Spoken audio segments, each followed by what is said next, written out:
कहेला मन कहेला कि पागल हो जईती। मन कहेला कि पागल हो जईती, याद न आईत कुछ। मन कहेला कि पागल हो जईती, याद न आईत कुछ। दर्द का होला जानियो न पैती, दर्द का होला जानियो न पैती, याद न आईत कुछ। मन कहेला कि पागल हो जईती, याद न आईत कुछ। मन कहेला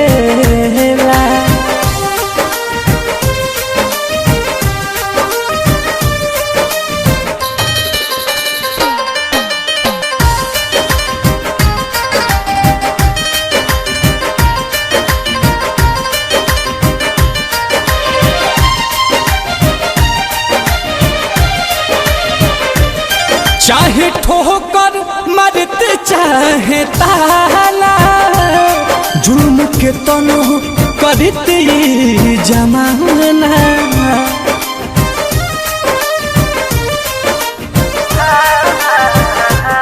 ना लगित बोझ जिंदगी के ढोवल, पास रहती न गम के खजाना।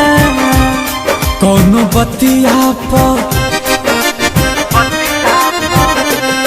कौनो बतिया पर नहीं पछतैती, कौनो बतिया पर नहीं पछतैती, याद न आईत कुछ।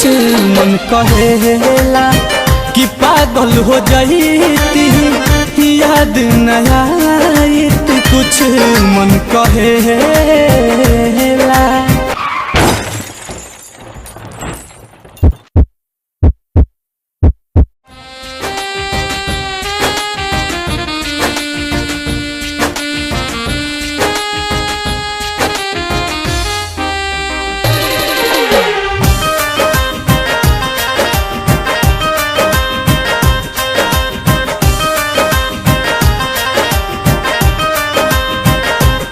बस के दिलावा में दिल के दुखावे, प्यार जैसे बाऊ है रोवावे।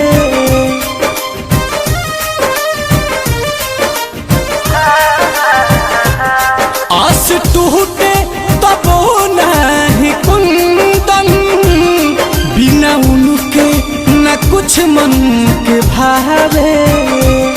नील कमल ना नील कमल ना उनसे भेटैती, नील कमल ना उनसे भेटैती, याद न आईत कुछ।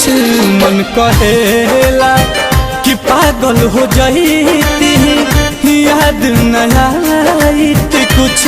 मन कहेला दर्द का होला जानियो न पैती, दर्द का होला जानियो न पैती, याद न आईत कुछ।